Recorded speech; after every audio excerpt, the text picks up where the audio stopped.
Assalamualaikum warahmatullahi wabarakatuh. Selamat datang kembali di Mas Agus NetMed. Kali ini kita akan mempelajari tentang persamaan trigonometri untuk kelas 11 matematika peminatan.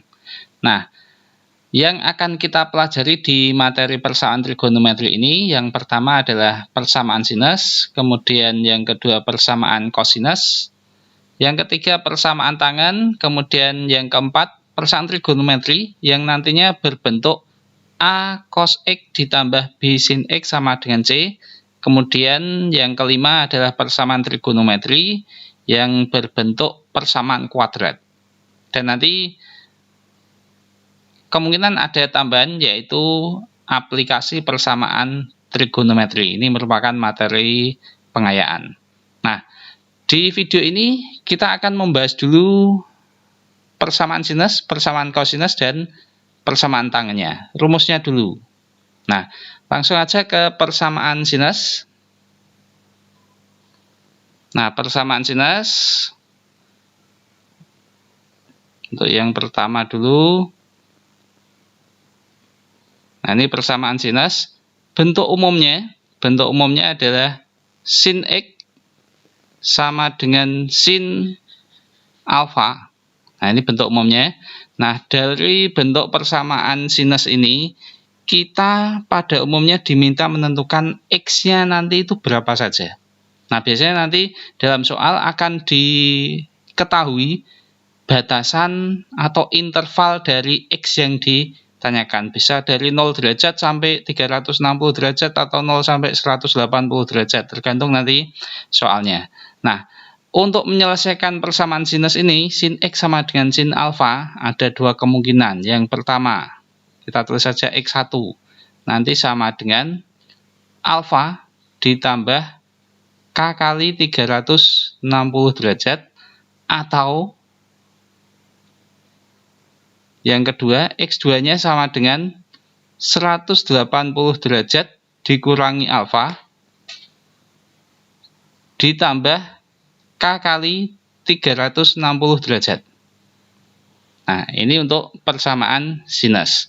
Atau kalau misalkan di soal itu dalam bentuk sudutnya, kalau ini dalam derajat, kalau di soal itu yang ditanyakan dalam bentuk radian, tinggal kita ubah saja 360 derajat ini ke dalam bentuk radian, sehingga nanti menjadi X1 sama dengan alfa ditambah K kali 360 berarti 2pi. Nah, atau X2 sama dengan sini 180 derajat berarti pi dikurangi alfa ditambah K kali 2pi. K kali 2pi. K kali 2pi. Nah, ini untuk persamaan sinus. Nah, rumusannya ini. Nah, sekarang untuk persamaan kosinus. Persamaan kosinus.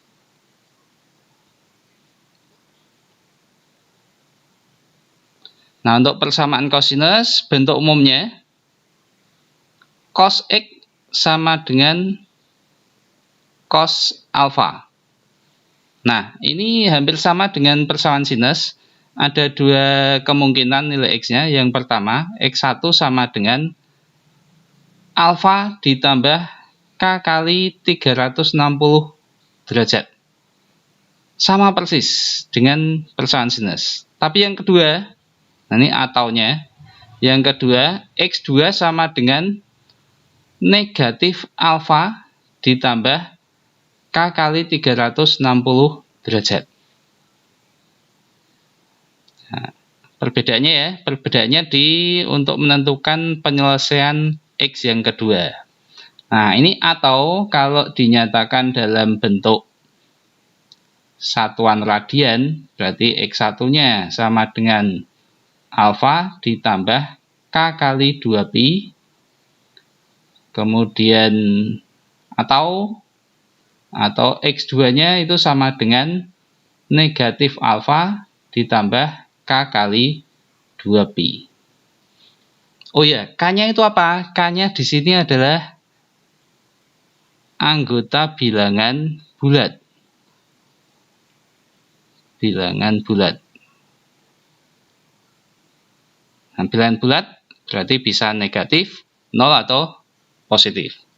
Ini juga sama. Ini K itu adalah anggota bilangan bulat. Nah, sekarang yang ketiga yaitu persamaan tangen. Persamaan tangen. Nah, untuk persamaan tangen berbeda karena kalau kita ingat materi di kelas 10 gambar grafik persamaan trigonometri yang berbeda sendiri, yang tampak berbeda itu kan persamaan tangen. Kalau persamaan sinus dan persamaan kosinus itu periodenya itu 360 derajat. Tapi kalau persamaan tangen itu 180 derajat. Nah, ini nanti rumusannya menjadi untuk menyelesaikan persamaan tangen, bentuk umumnya dulu adalah tangen X sama dengan tangen alfa.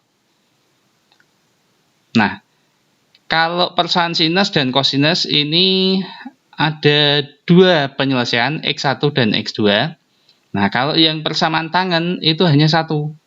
Berarti nanti X-nya itu sama dengan alfa ditambah K kali 180 derajat. Sudah, ini satu saja. Nah, ini adalah rumusan-rumusan. Sama juga ini K-nya itu anggota bilangan bulat. Nah, jadi ini rumusan ini persamaan sinus, bentuk umumnya sin X sama dengan sin alfa. Kalau persamaan kosinus ini cos X sama dengan cos alfa. Ada dua penyelesaian, X1 atau X2. Kemudian tangen, kalau yang tangen ini hanya ada satu bentuk penyelesaian. Ya, ini. Untuk materi persamaan trigonometri yang ke-4 dan 5 ini nanti akan kita berikan pada video yang lain. Juga contoh-contoh soal dari persamaan sinus, persamaan kosinus, dan persamaan tangen akan ada juga, atau sebenarnya sudah ada di video di Mas Agus NetMath. Bisa dicari atau mungkin nanti saya tuliskan pada deskripsi. Oke, terima kasih sudah belajar bersama Mas Agus NetMath. Mohon maaf apabila ada kesalahan. Silakan tulis di komentar untuk mengoreksi atau bertanya bagi yang belum jelas. Terima kasih. Wassalamualaikum warahmatullahi wabarakatuh.